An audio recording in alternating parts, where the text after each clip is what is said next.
Olá, está no ar o nosso programa Polícia em Ação, aqui pela nossa TV Rio Preto, canal 7 da NET. Você também pode acompanhar o programa pelo site www.tvriopreto.tv e também pelas páginas de Facebook da TV Rio Preto.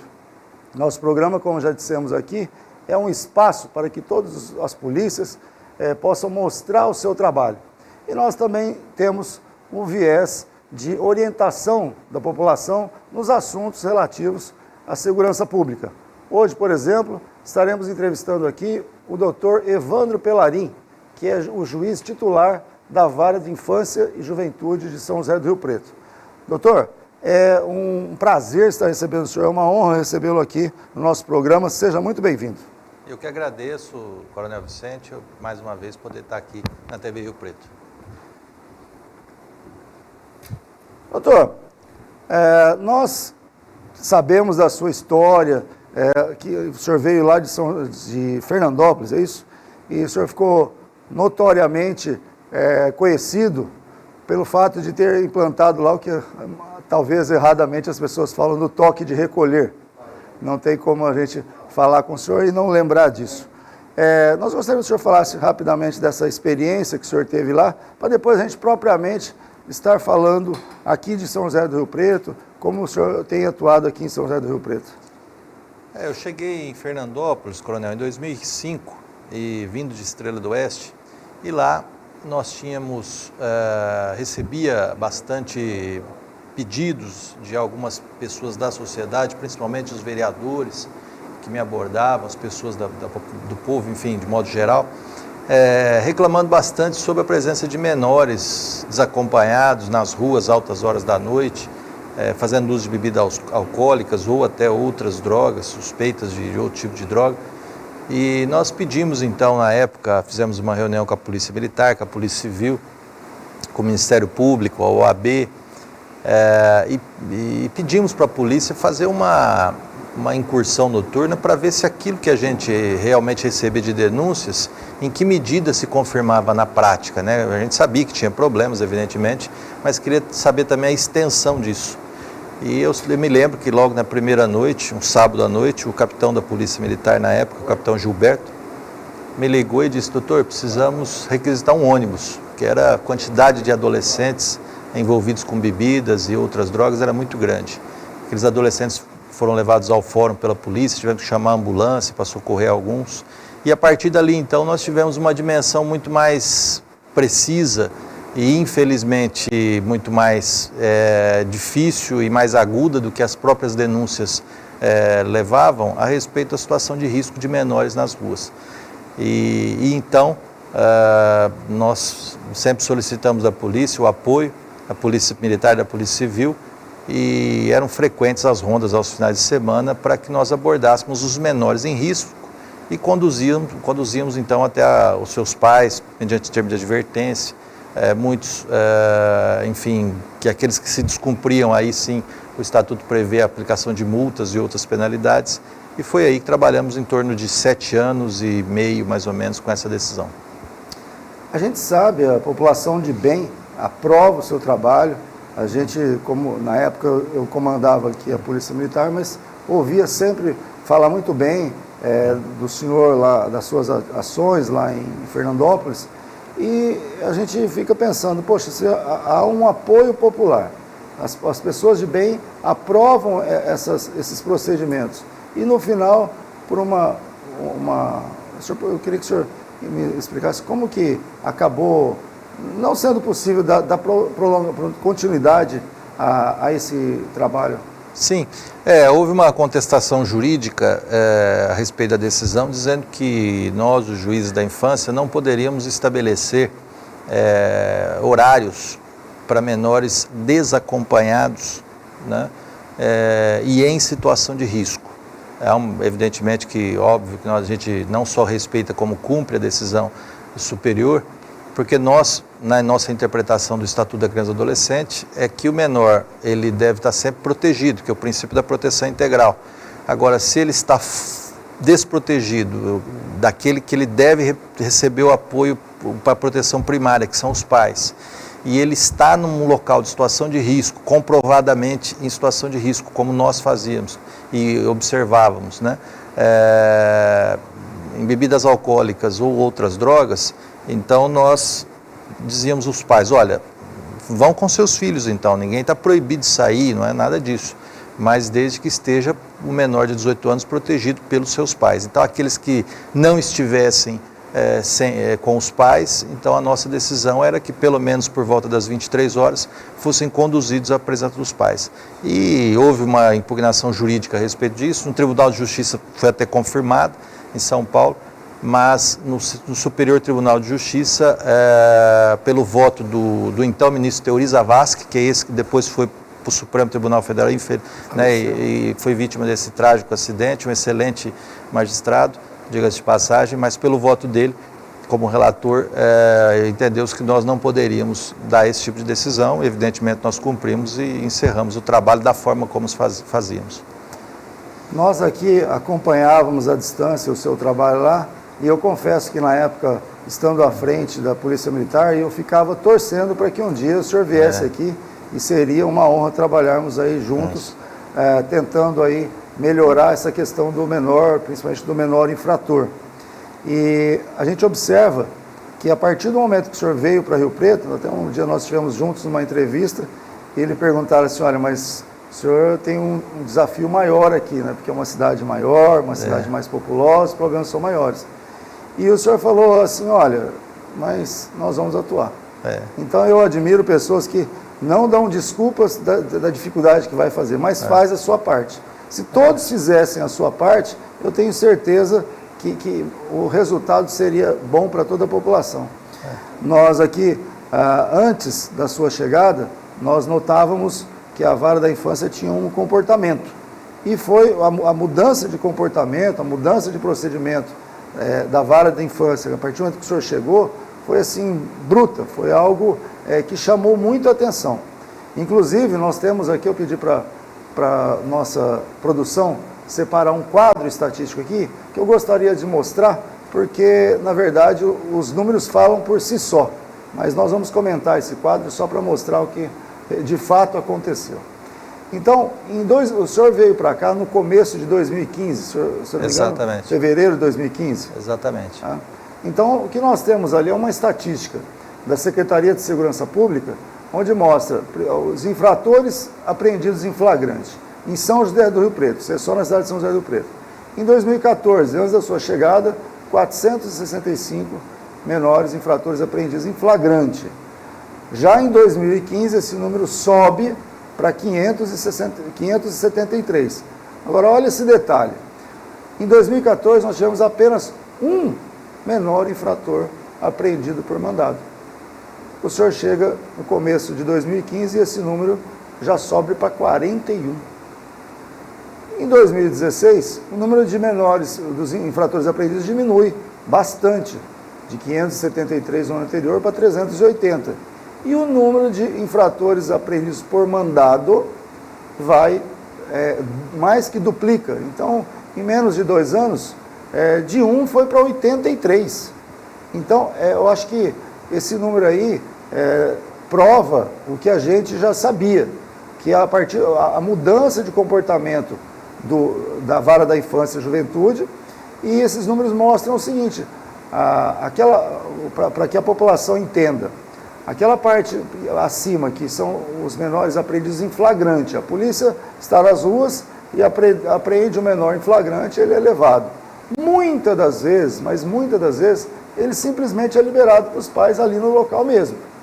E não há uma sequência de ações, não havia uma sequência de ações.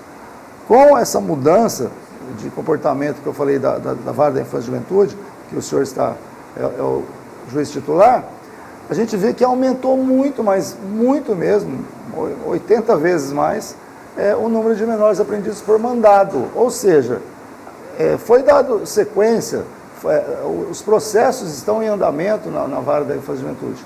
E aumenta essas prisões por mandado. E no final, em 2016, diminui o número de prisões, apreensões, infratores em flagrante. Eu não tenho dúvida nenhuma que essa diminuição o senhor me corrija se eu estiver errado, ela se deve à questão da credibilidade. O menor que achava que ele poderia cometer várias infrações e que não ia acontecer nada, de repente começou a acontecer. E aí, naturalmente, cai o número de infratores apreendidos em flagrante. Gostaria que o senhor comentasse esses números aí, embora sejam bem fáceis de se reconhecer a mudança, né? Eu acho que nós podemos explicar a elevação do número de adolescentes apreendidos mediante mandado municipal por alguns fatores. Entre eles, assim que nós chegamos, nós observamos que havia um estoque de mandados a serem cumpridos, que já estavam expedidos, alguns ainda encartados, e a gente precisava dar sequência. E quem nos ajudou muito foi a Polícia Militar, principalmente a CAEP, nos ajudou bastante a procurar esses adolescentes e a gente cumprir aqueles mandados.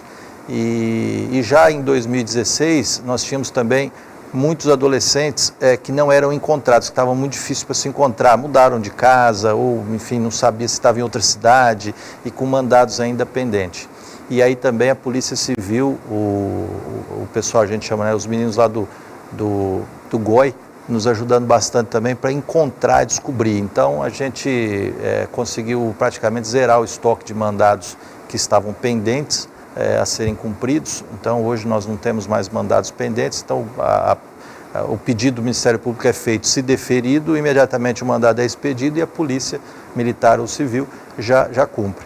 Outro aspecto também é que as apreensões feitas pela Polícia Militar, quando são levadas até o plantão policial, se o crime não é contra a pessoa, crime grave contra a pessoa, um homicídio ou tentativa ou ameaça que seja, mas contra a pessoa, o delegado de polícia ele não tem a prerrogativa de fazer o flagrante em delito. Então, muitas vezes, o tráfico é um crime sério e grave e o estatuto não dá ao delegado essa possibilidade. E o que nós orientamos, então, principalmente a Polícia Militar, e até a própria Polícia Civil faz bastante isso, não havendo condições de apreender o adolescente em flagrante pelo tráfico, nos comunicado imediatamente, nós verificamos os antecedentes, ou se aquele adolescente já cometeu outros fatos e está no cumprimento de uma medida em meio aberto, e nós expedimos um mandado de busca e apreensão, que é muitas vezes executado pela própria Polícia Civil já da delegacia ou pela Polícia Militar, logo na sequência. Então, esses talvez sejam dois fatores que explicam um pouco aí a elevação, né? Um pouco não, bastante, né? 80 vezes aí, de praticamente 2 anos, o número de elevações de adolescentes presos em flagrante. Agora, por mandados, né, judiciais. Agora, é bom também frisar, Coronel, que nós temos aí, aqui em São José do Rio Preto, uma polícia muito atuante, né? A Polícia Militar, ela tem feito um trabalho exuberante nas ruas, né?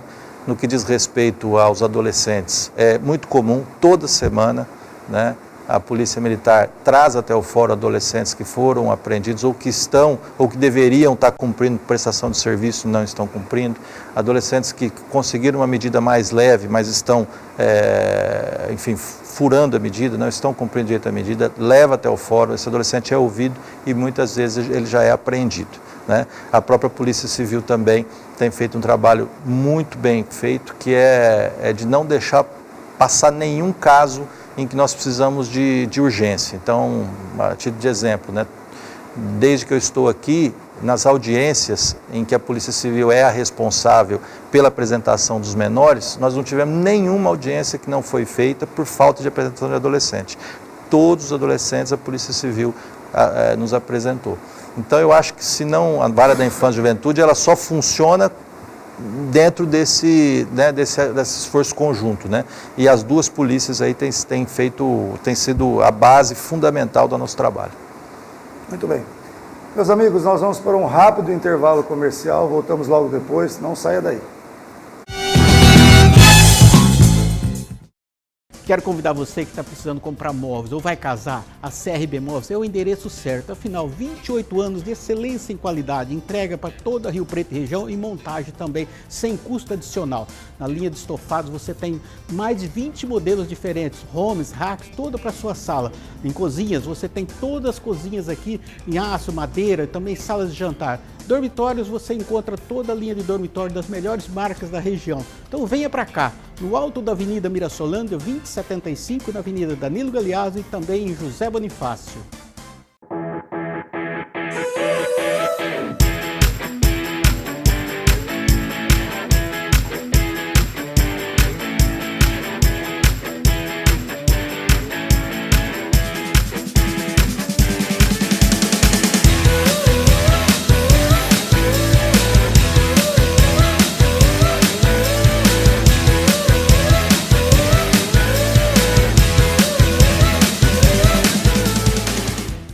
Você já observou como as grandes empresas têm uma forte presença nas redes sociais? A agência Teambox tem soluções estratégicas como gestão de redes sociais, desenvolvimento de websites, campanhas direcionadas e muito mais para posicionar o seu produto, marca ou serviço com destaque. Seja um dos primeiros a apostar no futuro. Teambox, mais que likes, mais que posts. Ideias inovadoras e criativas.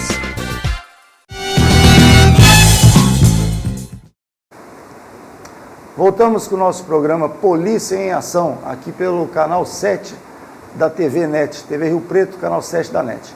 Olha, você também pode acompanhar o programa pelo site www.tvriopreto.tv e também pelo Facebook, a página da TV Rio Preto. Gostaríamos muito aí que você participasse, fizesse seu comentário, fizesse suas perguntas, ou para esse apresentador, para o nosso convidado aqui. Enfim, gostaríamos muito de estar interagindo com você aí, que está, olha, já está aparecendo o primeiro ali. Boa tarde, manda um abraço para todos.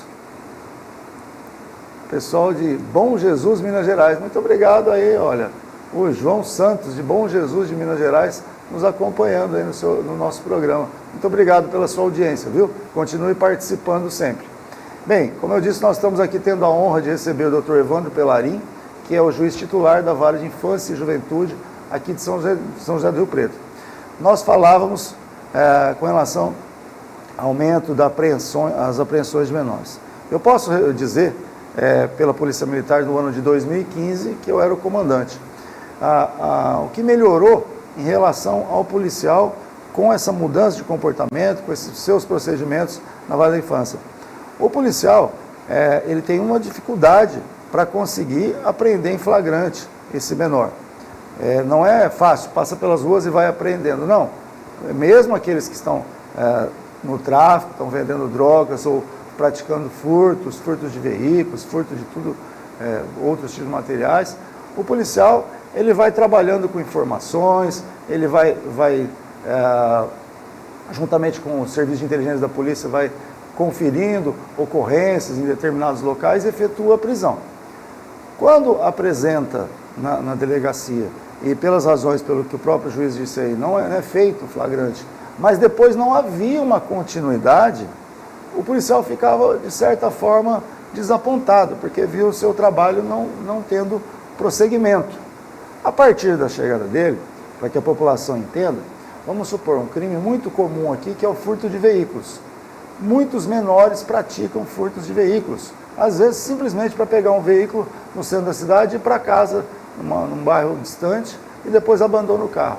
Mas me lembro de um caso que o menor ele tinha praticado já cerca de 30 furtos de veículos.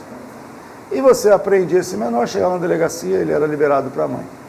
Com o Dr. Pellarin, ficava fácil trabalhar, porque nós fazíamos um ofício para a Vara da Infância e Juventude, anexávamos os boletins de ocorrência de outras situações que esse mesmo menor havia sido apreendido e quase que certamente o Dr. Pellarin mandava apreender esse menor, fazia um mandado judicial para apreender esse menor. E esse menor era internado na Fundação Casa. Então, essa integração, como o senhor havia dito, da Polícia Militar, da Polícia Civil, com a Vara da Infância e Juventude, que proporcionou esses resultados muito bons que nós estamos vendo hoje. Agora, fazendo justiça aqui, quem encabeçou isso aí, o senhor não tenha dúvida que foi o senhor. A Polícia Militar sempre esteve à disposição da Vara da Infância. Agora, com a sua chegada, essa integração se mostrou muito mais eficaz, muito mais eficiente. E os resultados estão ali para quem quiser comprovar. Mas Coronel, a gente evidentemente fica muito feliz, né, por trabalhar junto com pessoas, né, trabalhamos juntos, eu e o senhor, por quase um ano, e pessoas que são comprometidas para o bem comum, né, para a população. Nós entendemos, eu também vejo assim, que no Brasil, de uma forma geral, as pessoas, o que a população espera, o que a população quer das autoridades, muitas vezes não é atendida, né? A população não é atendida. Então, a autoridade ela é obrigada a cumprir a lei, né? O juiz ele tem que cumprir a lei, mas ele também não pode descuidar de que a lei é feita para a população, para a proteção da população. A lei não é feita para o vácuo, né? Ela é feita para...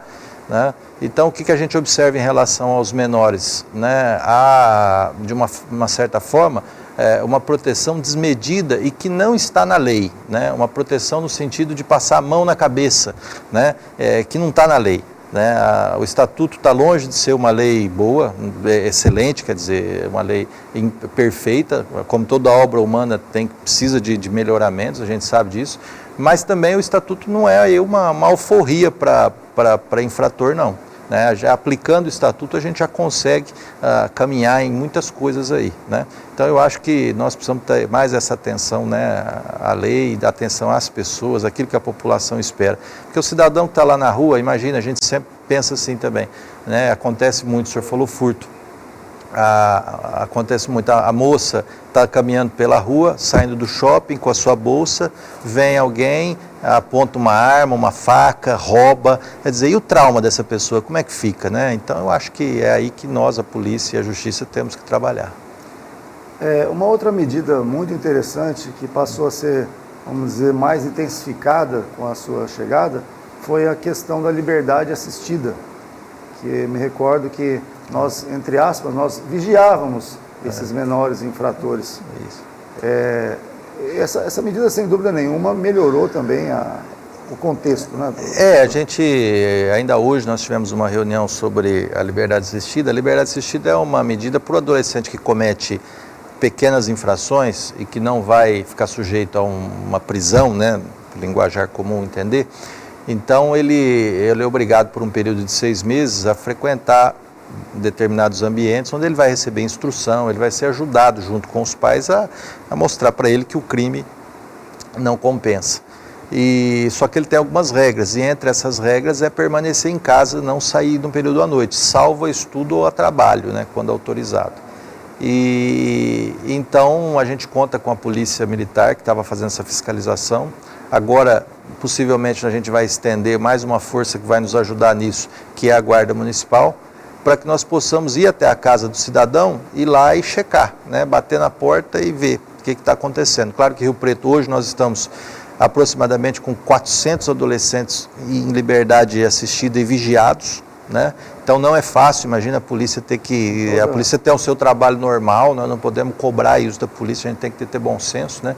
Então, aí aquele adolescente que a polícia vai visitar em casa e que ele não está, a polícia faz a ocorrência, registra a ocorrência, nos envia, e aí esse adolescente corre o risco aí sim de ir para o regime fechado, né?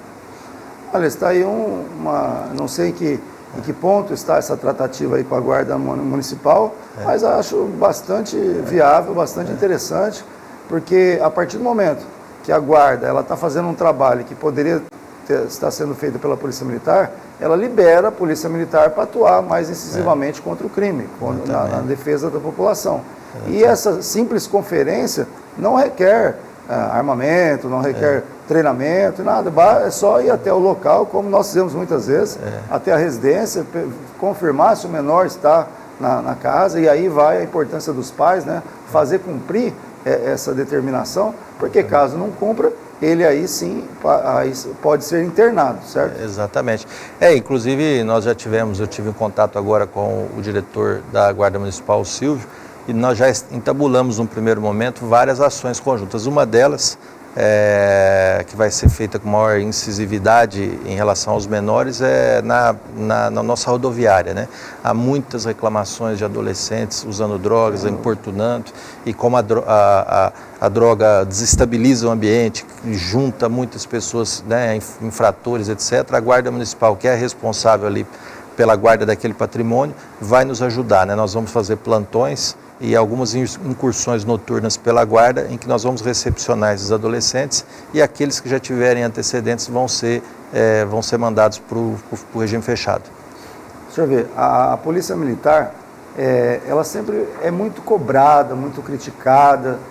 Eu vivia tendo que dar explicações, quando era comandante aqui em Rio Preto, sobre diversos assuntos, mas a gente nota que quando todos os órgãos que compõem a segurança pública, porque eu até ficava, vamos dizer assim, lisonjeado de cobrar só a Polícia Militar, porque mostrava a importância da Polícia Militar no contexto da segurança pública.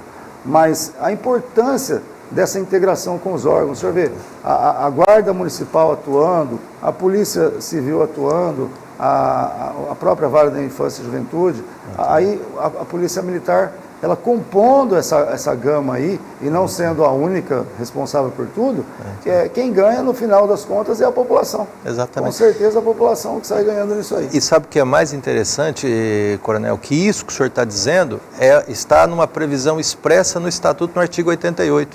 O artigo 88 do Estatuto, ele manda que o Judiciário, o Ministério Público, as polícias, a Defensoria Pública, que todos atuem em conjunto. Quer dizer, então, isso que nós estamos fazendo não é nada mais assim, nós não estamos fazendo algo a mais, nós estamos cumprindo a lei. Então, trabalhar em conjunto, da forma como o senhor está colocando, é uma previsão que está no próprio Estatuto da Criança e Adolescente, esse trabalho em conjunto. E com certeza isso funciona. Bem, nós vamos para mais um rápido intervalo comercial. E não saia daí, voltamos logo. Rio Preto agora tem a melhor assistência técnica para celulares, tablets e também atualização de GPS automotivo de todas as marcas. Prime Assistência Técnica conta com uma estrutura confortável e atendimento diferenciado, trazendo um novo conceito em assistência técnica. Somos especialistas em manutenção de iPhone e iPad. Pagamento facilitado em até 10 vezes no cartão. Prime Assistência Técnica. Nós temos a solução. Avenida Francisco Chagas de Oliveira, 320, Jardim Pinheiros, próximo ao Super Mufato da Abadi. Você já conhece a nova loja Senhor dos Pães? Agora, a Senhor dos Pães tem uma loja na Redentora e nosso almoço é uma delícia. São 2 lojas em São José do Rio Preto, com a tradicional linha de delícias que você já conhece. Pães, coffee break, almoço e nosso café colonial, todos os sábados e domingos na loja Matriz. Senhor dos Pães, loja Redentora, Rua Luiz Vaz de Camões, 3267, pertinho da Beneficência Portuguesa. Matriz, Rua Padre Antônio Vieira, número 15, próximo à Avenida Potinendaba. Vem pra cá! Procurando um lugar aconchegante, climatizado, com música ao vivo, telão e chopp gelado? Mistura Fina é a melhor opção. Porções deliciosas e petiscos maravilhosos. Experimente a especialidade da casa. Das 18 às 21, preço especial de chopp. E em breve, com atendimento também na hora do almoço. Mistura Fina, o endereço certo para o seu lazer.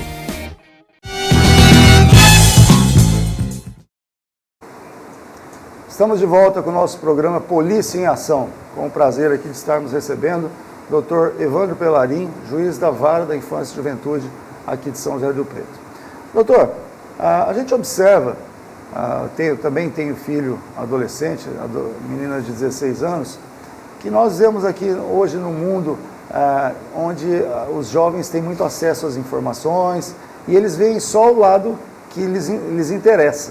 E também com relação aos pais. Muitos pais não sabem dos poderes que têm em relação aos filhos. Nós temos os deveres, mas também temos poderes.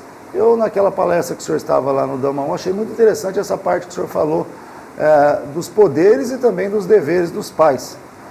Hoje, não se pode mais castigar o filho, bater no filho como antigamente os nossos avós faziam, chegava até a machucar, mas também nunca fiquei sabendo de ninguém ir para a cadeia, nenhum pai ir para a cadeia porque deu uma palmada no filho. Então precisa ter bom senso, não é, doutor? Exatamente, Coronel. Nós tivemos aí ao longo nesse tema da história, como muitos no Brasil, dificuldade de encontrar o meio termo, né? Então hoje se tem uma concepção errada, equivocada, de que o pai não pode fazer nada contra... Não, isso está errado, né? Nós vamos falar aos olhos da lei, né? Eu não vou aqui tecer considerações sobre a psicologia, sobre a pedagogia, sobre ensino, não é isso. Minha área é a lei, então vou falar o que diz a lei. E a lei brasileira é muito mais rigorosa do que muitos imaginam. Às vezes até alguns pais se surpreendem. Às vezes não, alguns não, muitos pais se surpreendem, né? A lei brasileira diz o seguinte: é dever dos pais em relação aos filhos menores de 18 anos, né? É dever, é o que diz a lei. E aí vem vários deveres: criar, educar, alimentar, etc. Mas vou chamar a atenção para alguns. Diz a lei, é dever dos pais exigir, é o verbo que a lei usa. A lei não usa o verbo pedir, o verbo solicitar. Ela diz que o pai deve exigir do filho obediência e respeito. Esse termo obediência nós só vamos entender numa relação onde tem quem manda e tem quem obedece. Portanto, pela lei brasileira, dentro de uma casa onde tem pais e filhos, não existe relação de igualdade, a relação é de desigualdade.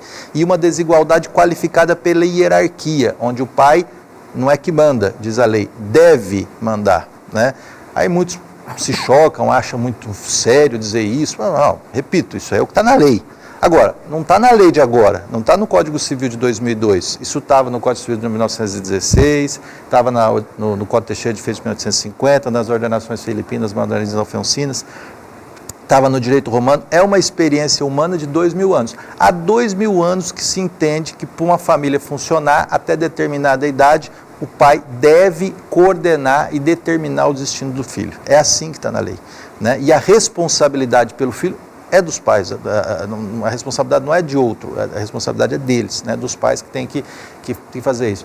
Então, o que acontece hoje em dia, né? Muitos pais não exercem esse poder. E alguns acreditam até que amar o filho é deixar o filho fazer o que bem entender, ou dar de tudo a ele, enfim, isso está errado, de acordo com a lei, né? E repito, de acordo com essa experiência bimilenar, não é uma experiência de agora, né? Bimilenar, que até determinada idade o pai deve exercer o comando sobre o filho, deve não só orientá-lo, mas encaminhá-lo nesse sentido, né? Então, o que acontece hoje em dia? Muitos pais não exercem isso, os filhos perdem a referência. Então, dentro de casa, ele não vê uma referência de hierarquia, aí ele vai para a escola, ele também não vê essa referência de hierarquia.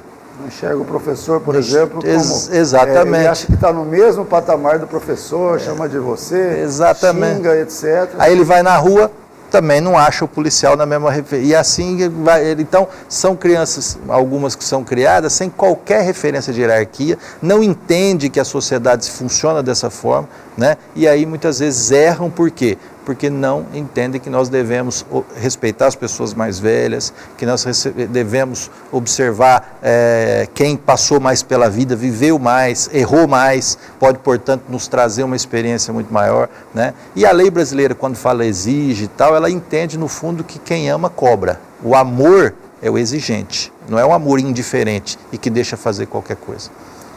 Olha, eu não sei se por ignorância, muitas vezes... até por falta de conhecimento das leis, mas a verdade é que os pais negligenciam muito na educação dos filhos. É comum ainda na polícia, a polícia apreende o menor, no caso, leva até a residência e o pai fala, olha, vocês dão um jeito nesse menino aí. Fala, não dá um jeito não. Quem tem que dar jeito é o senhor, é o pai, é a mãe. Como bem disse o juiz aqui, não é optativo, olha, eu posso ou não posso fazer, não, é dever exigir obediência.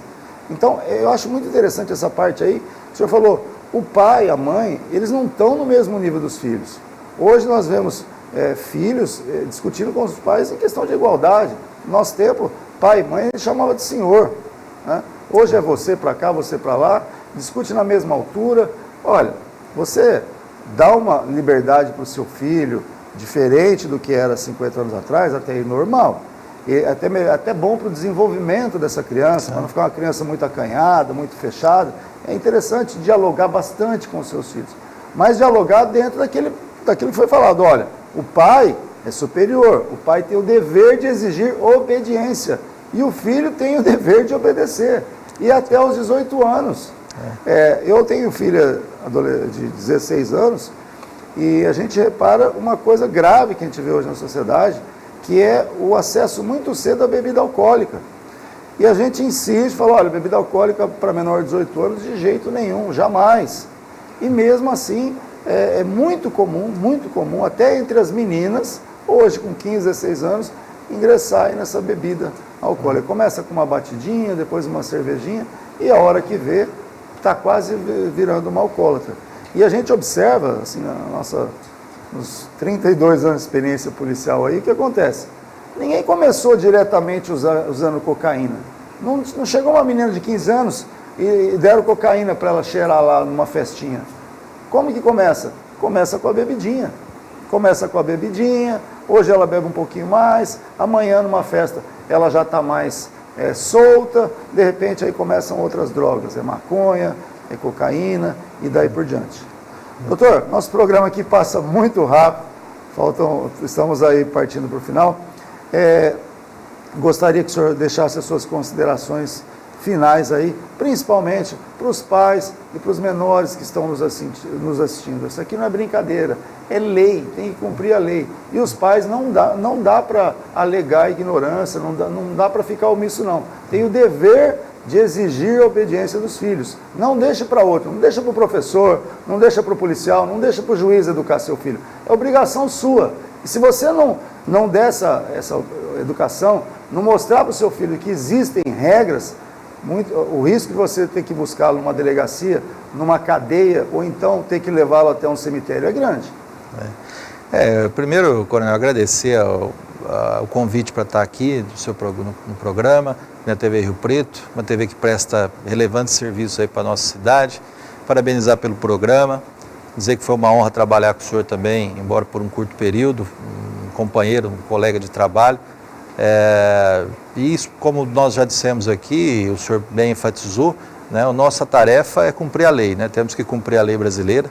Nós não acreditamos que a lei vai transformar tudo, vai melhorar tudo, mas nós acreditamos que se cumprir a lei, alguma coisa melhora sim, né? Então é por isso que a gente tem um empenho. A lei não é feita para piorar a vida das pessoas, ela é feita para melhorar. Então, quando a lei brasileira diz que o pai deve exigir, deve cobrar, isso não é feito para judiar de ninguém, é feito porque, repito, é uma experiência de 2 milênios, né? Quer dizer, então não é algo de ontem, né? Então nós temos que cobrar isso dos pais, cobrar a responsabilidade, né? E é a tarefa nossa. E pedir também que Deus nos abençoe as nossas famílias e conduza aí a nossa juventude para o melhor caminho. Doutor, olha, é um prazer recebê-lo aqui no nosso programa. Eu sou um profundo admirador do seu trabalho. Esse programa é nosso. Sinta-se em casa. O senhor gostaríamos de recebê-lo aqui outras vezes para tratarmos aí de assuntos interessantes, a segurança pública de São José do Rio Preto. Muito obrigado pela sua presença. Eu que agradeço. Vamos aí terminando o nosso programa. Até a semana que vem, se Deus quiser.